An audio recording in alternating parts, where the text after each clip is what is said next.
welcome back to my channel. My name is Kennedy. If you're new here, welcome to my channel. Don't forget to like, comment, and subscribe for new videos. So thank you guys so much for watching. I just wanted this video to be more focused on just talking. For me, college starts tomorrow, God's willing, so I thought it would be a really good idea just to talk to you guys a little bit. I'm just gonna sit down just to talk to you guys about high school and just kind of give you guys a little bit of some tips about high school, and just if you are in high school or if you're about to start high school, or if you're not even in high school anymore and you just, I don't know, and you just want to hear about my personal experiences, then stay tuned. But today I actually just wanted to talk about how to really stay a Christian in high school and what to expect when you are going through your high school years. So I'm gonna go ahead and get right into it. When I started high school in 2015, I remember being super overwhelmed. I think because starting out high school, I thought it was super intimidating. Everyone is older than you and they all know what the way high school runs. And specifically for me, my high school is huge. To fast forward, my freshman year was basically more focused on self-image for me. I compared myself a lot to my friends. If you saw my testimony video, I talked a lot about insecurities, and that was probably around, it was in 8th grade when it started, but I'd say freshman year was when it was at its peak of my insecurities. And so I definitely went through a time of not being so happy. We talked a lot about my experiences with weight and not being so happy with it, and just being super self-conscious all the time, wondering about my day, just being super sad and super depressed and just pretending to be happy. And that was something that I was focused on. I think a lot of girls experience that, you know, in school, just self-image, comparing yourself to other people, feeling like you're not good enough. For me, that happened a lot my freshman year of high school. You go to high school, everyone, you know, that you could have been friends with in middle school, you most likely may not talk to them very much anymore. And I'm saying this because I had a lot of friends that I talked to in middle school, and I definitely don't talk to them anymore. Not for any like negative reason, it's just that when you go to high school, you tend to drift. People will go this direction or this direction, and there are definitely social ranks in high school. I'd say that they're unintentional, but people, and this could just be for my high school, but a lot of times people would place you in a mental social rank just based on what you wore, what you had, what kind of car you drove.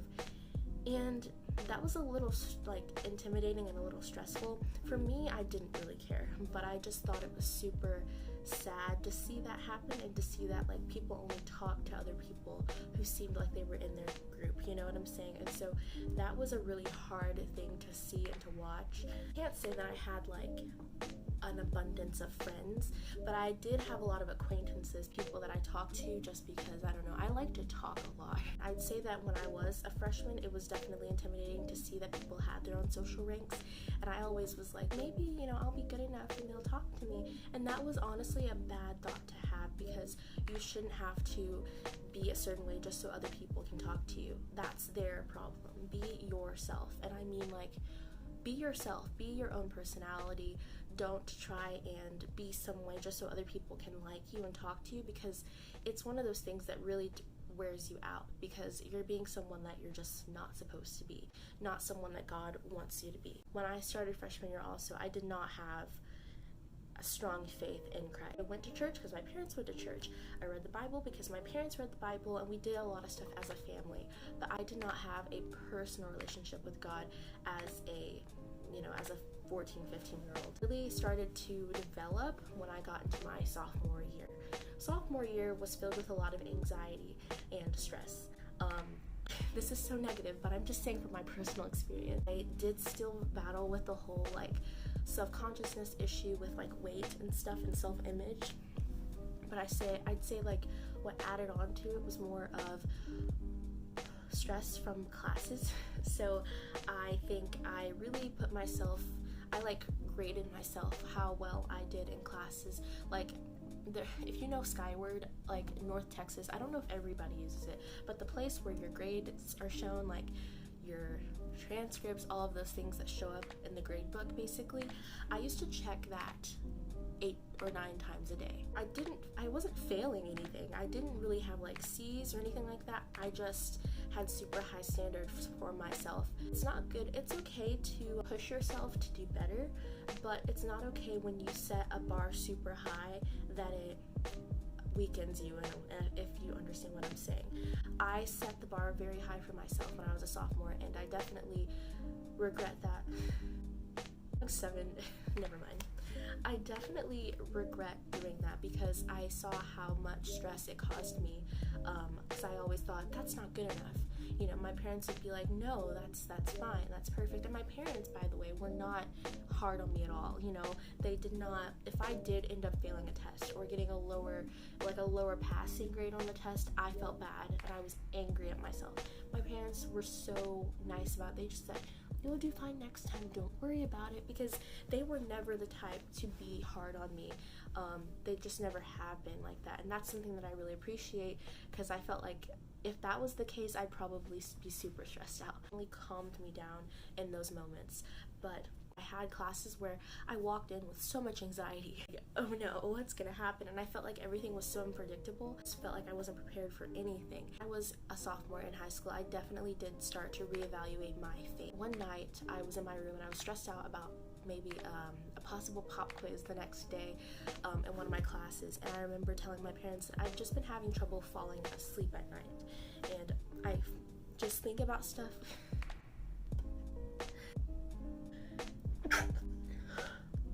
Excuse me. I told them a lot about how when I would fall asleep at night, I would tend to think about stuff about my classes, and it would just make me super stressed out, and I could never get enough rest, and that turned into waking up in the morning with a bad attitude. It was a big cycle. And so my parents brought up this really simple idea. They said, well, how about this?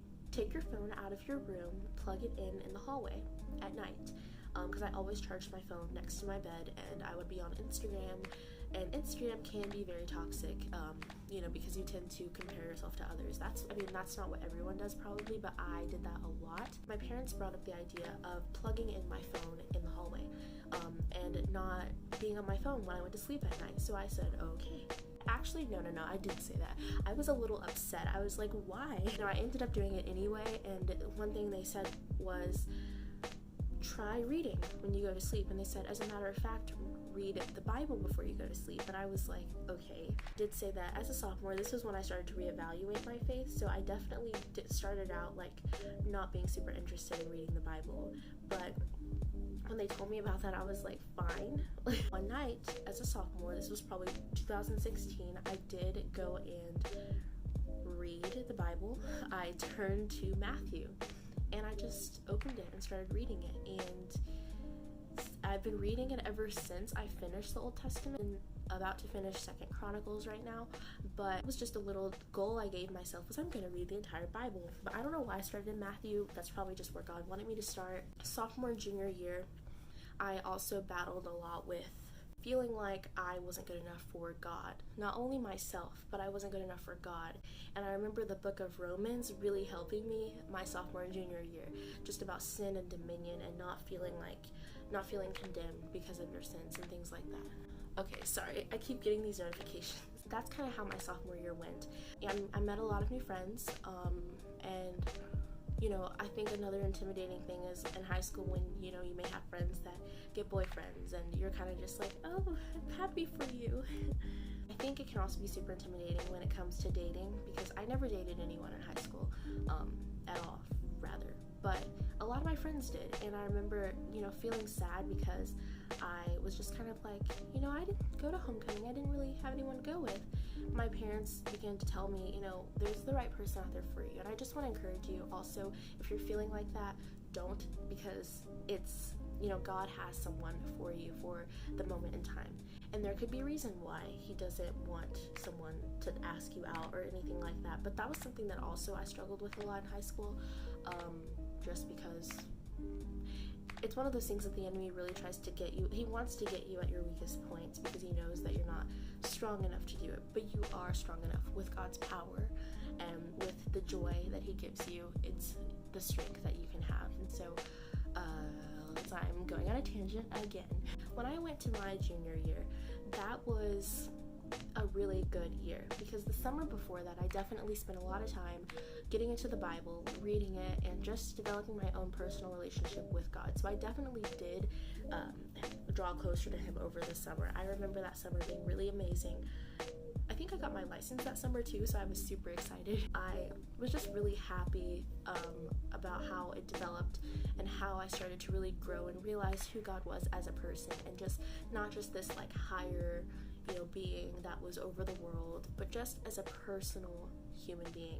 I think when I got to junior year, I really started to see people that God was bringing in my life for the purpose of either me helping them or them helping me, and it just really started to be a good feeling. I found some new friends because like I said, I did have friends that kind of drifted away, and I remember talking to my mom and I was like, not to be like rude, but I don't have a lot of friends. And I was, I started to feel kind of off about it. I was like, if I ever invited people over to my house, I only have like one or two people I would invite. Like, I don't have a lot of friends that I talk to very much. My parents, they said, God is going to bring people in your life and you're going to be an impact. They're going to be an impact to you. I was a junior. I definitely did see new people coming into my life. All of that anxiety, all of the depressed feelings did go away my junior year. I did start to really talk to God every day.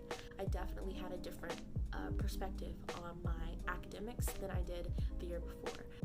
That was when I also started to see how people that I knew I didn't talk to very much. People, we all face those moments of temptation where we're tempted to do things. It's a matter of stepping back and saying, well, is this right in the eyes of God? Is this something that, would help me or not? And so I noticed a lot of people were tempted to do things, drugs, alcohol, giving into peer pressure. It is something that you see. It is something that people do. I also don't want you to think that if you've done those things and you really want to give your heart to God, he's never going to look back at those things, because it has nothing to do with who you are. No sin is greater than the other. We all sin every single day. When you choose to hand it over to God, he doesn't remember it anymore, and neither should you, because I know that for me, I definitely did try and dwell on things that I've done wrong and felt like God looked upon me with so much condemnation, and he never does. He never looks at us like that.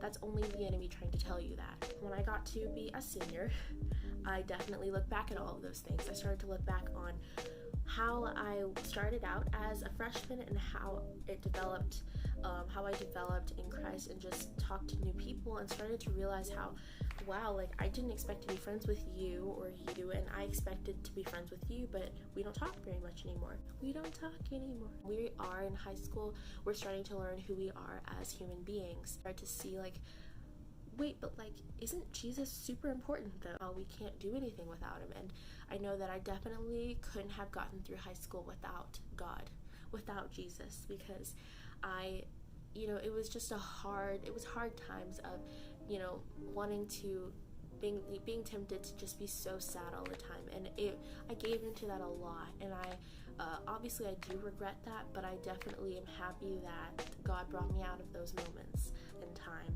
I know they were all for reasons, like different reasons, and we may not know that now, but we'll know that later on, the reasons why he brought us through those, difficult moments in time. I just wanted to encourage you guys, if you are starting high school this year, or if you're currently in high school, know that you're going to do well in high school. I know that you're going to live up to being who God wants you to be, and just rely on him. Don't give in to peer pressure, because a lot of kids want you to do things that they do just so they won't be by themselves in their doing, you know what I'm saying? And so all of it is boiled down to just brokenness and wanting to feel accepted. And I just want you guys to know that when you do come to Christ, he accepts you with all of his might, and he just loves you with all his heart, and you don't have to look anywhere else for happiness, because you're not going to find it, I promise you. I thought it would be a good day to just sit down and tell you guys about my high school experiences, and just how high school can be a huge roller coaster, but as long as you hang on and you just start to and not look down and not look at what everyone else is doing. That's really important, to just not look at what everyone else is doing, but focus on what you're supposed to be doing, and not comparing yourself to other people. That no one's smarter than anyone else, people apply themselves more than other people. My parents always told me is no one is ever smarter than you. They may apply themselves a lot more. They may spend more time studying while you're sitting in here watching TV. You know what I'm saying? So just remember that it's not about someone being smarter than you. It's about people just applying themselves more. And just, you know, everyone can do that. Yeah, that's it. So I just wanted to thank you guys for watching this video. And if you liked it, please give it a thumbs up. If you want to see more videos like this, comment down below and subscribe and turn on post notifications. Also, I have my social media linked down below. My Instagram is at Healed by Choice, and Twitter is Healed by Choice and stuff. But yeah, I just wanted to say that, you know, God watch over you guys this coming school year. If you're going to school, any like grade that you're in, I just pray that He watches over you and that you are an impact on everyone's life that you come in contact with. Even if you're not in school and you just, I don't know, you're working or something, I just pray that God uses you to impact other people's lives. That's it. I will see you guys in my next video. God bless. I love you guys. Y adios and bendiciones. We can't run together if we're lost from the start. Wait on me, bro.